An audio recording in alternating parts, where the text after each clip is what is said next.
Assalamualaikum warahmatullahi wabarakatuh.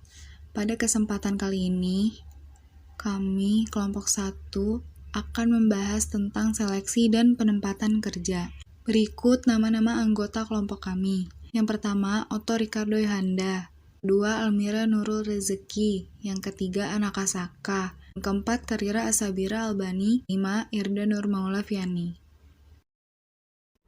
Pengertian seleksi. Seleksi menurut Munandar dalam bukunya mendefinisikan seleksi sebagai suatu keputusan untuk menerima atau menolak calon pekerja tertentu berdasarkan kriteria kebutuhan sumber daya manusia perusahaan.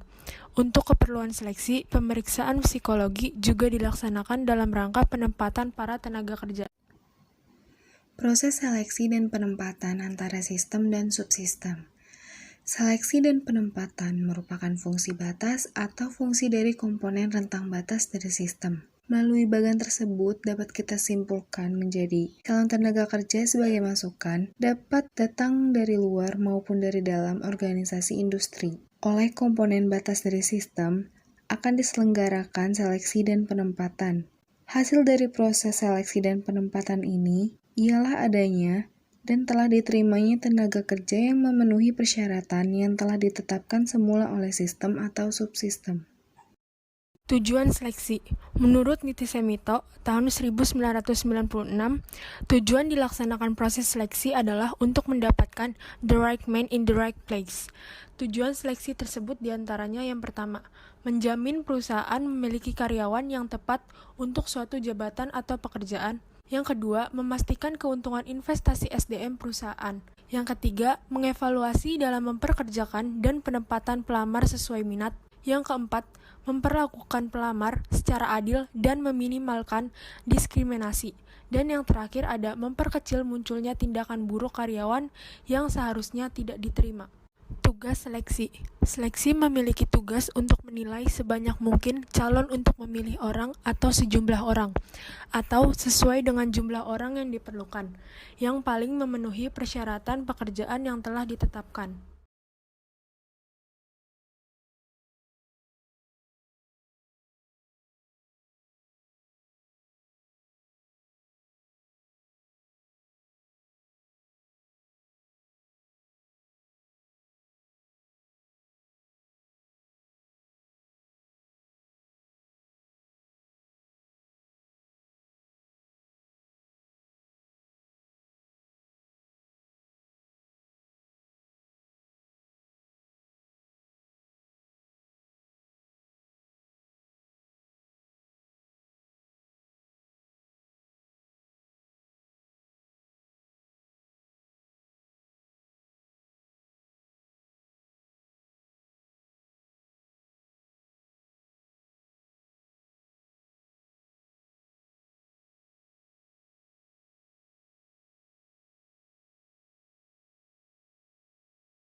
Pusat-pusat penaksiran atau assessment centers. Assessment center adalah serangkaian tes untuk mengetahui karakteristik dan kompetensi pelamar. Kajian dari Bell System Management Progress pada American Telephone and Telegraph Company merupakan penerapan pertama yang diketahui dari metode pusat penaksiran atau assessment center pada perusahaan. Metode pusat penaksiran merupakan prosedur yang komprehensif dan baku yang dimana banyak teknik-teknik asesmen yang digunakan dalam kombinasi untuk menilai orang-orang dengan berbagai macam tujuan yang dipunya. Tujuan-tujuan pusat penaksiran.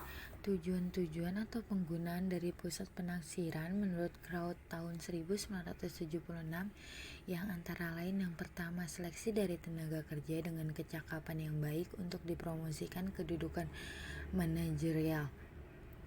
Yang kedua, kenalkan identifikasi dari tenaga kerja yang memiliki potensi manajemen pada permulaan awal dari karir yang dimiliki seseorang. Yang ketiga, penempatan dari para tenaga kerja ke dalam kedudukan yang ada menggunakan bakat-bakat mereka dan untuk mengembangkan para tenaga kerja selanjutnya. Yang keempat, mengembangkan pribadi agar membantu orang atau tenaga kerja untuk menjalani kemampuan mereka dan untuk membentuk mereka untuk bisa meningkatkan kemampuannya. Tahap-tahap proses penaksiran. Yang pertama, kenalan dimensi-dimensi atau kompetensi pekerjaan manajerial. Yang kedua, pengembangan alat-alat penaksiran atau assessment tools. Di bawah ini ada gambar tentang kaitan dimensi-dimensi perilaku dengan metode dalam pusat penaksiran. Yang ketiga ada penempatan para calon manajer atau assesses untuk di assesses atau taksir. Yang keempat, penempatan para penaksir atau asesor. Yang kelima, pelaksanaan penaksiran atau assessment. Yang keenam, ada proses pembuatan laporan perorangan dari setiap asesi. Yang ketujuh, ada pemberian umpan balik. Selanjutnya di sini ada staf atau tenaga ahli dari pusat penaksiran. Pusat penaksiran dipimpin oleh seorang direktur atau bisa juga oleh seorang psikolog industri dan organisasi yang bekerja secara penuh waktu dan paruh waktu. Bender 1973. Para asesor terdiri dari para psikolog, sarjana psikologi yang berwenang untuk praktek dan para manajer senior dari perusahaan yang akan ditugasi untuk bekerja di pusat penaksiran dalam waktu tertentu. Para asesor menjalani pelatihan dengan jam yang bervariasi tergantung waktu yang ditentukan. Namun, Henrik dan Han Pera 1976 menemukan bahwa proses pelatihan pengamat selama 1 hari penuh memiliki keandalan ciri karakteristik reliability setinggi 0,85 sedangkan pelatihan selama 3 jam mencapai keandalan yang paling tinggi hanya 0,55.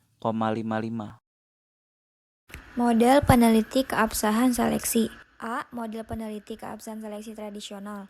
Agar seleksi dengan menggunakan pemeriksaan psikologis memiliki keabsahan ramalan yang tinggi dan dapat diandalkan, maka perlu pengkajian terhadap alat-alat ukur peramalan yang digunakan dalam pemeriksaan psikologis tersebut. Yang B ada langkah-langkah model seleksi tradisional. 1. Analisis atau kajian pekerjaan. Data tentang pekerjaan dikumpulkan di antara sasaran pekerjaan, tugas-tugas, cara-cara yang digunakan untuk melakukan pekerjaan, bahan-bahan dan alat-alat digunakan, dan juga kondisi kerjanya. Yang kedua ada penentuan peramal dan alat ukurnya. Berdasarkan langkah pertama dapat ditentukan ciri-ciri pribadi yang diperlakukan oleh pekerjaan untuk berhasil dalam pekerjaan yang merupakan peramal atau prediktor atau alat-alat ukur selain tes psikologi dan wawancara. Juga ujian-ujian dan alat-alat non-psikologis lainnya juga dapat ditentukan dan dikembangkan, dihitung daya diskriminasi butirnya, derajat kesukaran butir, dan keandalan alat ukur peramalan, dan sebagainya. Selanjutnya yang keempat, keabsahan peramal atau bisa disebut predictive validity. Skor-skor alat ukur meliputi tes-tes psikologi dan wawancara dan alat ukur non-psikologi lainnya. Dikolerasikan dengan skor-skor alat ukur kriteria keberhasilan. Tinggi rendahnya kolerasi menunjukkan tinggi rendahnya keberhasilan. Selanjutnya yang kelima, keabsahan silang atau bisa disebut cross validation digunakan untuk meyakinkan keabsahan ramalan dari alat-alat ukur peramal dan alat ukur kriteria keberhasilan diberikan kepada sampel yang lain dari pekerja yang sama. Selanjutnya yang keenam, rekomendasi untuk seleksi. Perlu ditentukan skor minimum atau kombinasi skor minimum dapat digunakan sebagai pedoman pada seleksi yang di samping untuk perlu digunakan pedoman pemberian dan penilaian alat-alat ukur peramalan. Selanjutnya ada penggunaan analisis pekerjaan.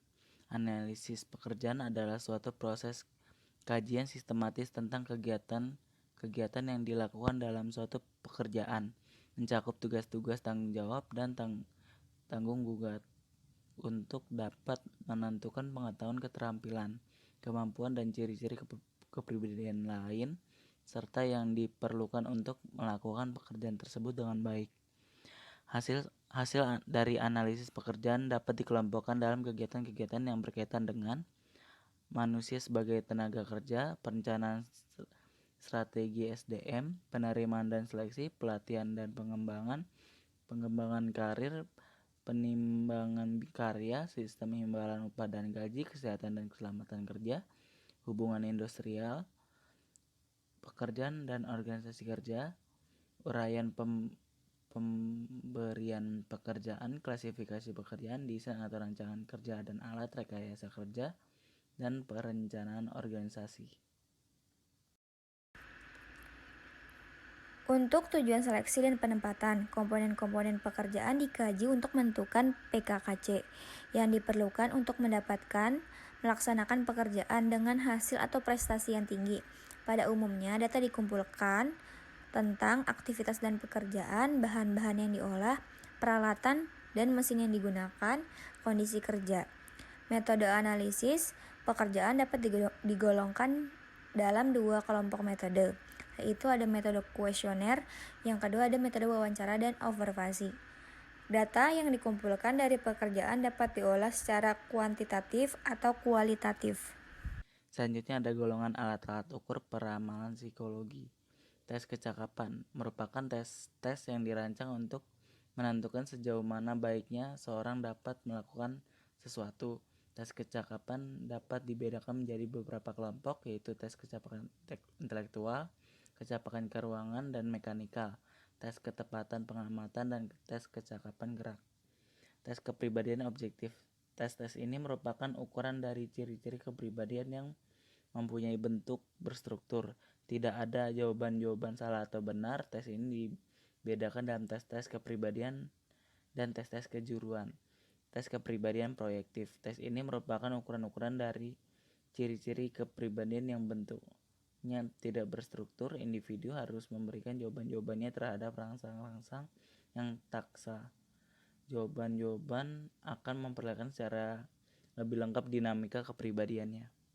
Tes situasional. Tes ini mengukur perilaku yang khas yang sangat dipengaruhi oleh variabel-variabel lingkungan. Terdapat dua bentuk tes, yaitu tes contoh kerja dan dari tugas-tugas yang harus dilakukan dalam pekerjaan diambil kegiatan-kegiatan inti sebagai contoh yang kemudian dijadikan bahan untuk sebuah tes. Tes simulasi manajemen, tes permainan manajemen. Tes ini merupakan tes yang dirasakan dekat dengan kenyataan. Tes ini dipakai dalam assessment center atau suatu cara mengidentifikasi dan mengakses para manajer dalam suatu perusahaan. Informasi lewat biografi. Pertanyaan-pertanyaan dari daftar pertanyaan biografi merupakan pertanyaan-pertanyaan tentang ciri-ciri objektif dari latar belakang sekolah, pekerjaan dan pribadi, unsur-unsur perilaku seseorang pada masa lampau. Kemudian ada wawancara, merupakan salah satu seleksi di mana data diri calon tenaga kerja dikumpulkan melalui pertanyaan-pertanyaan yang diajukan secara lisan.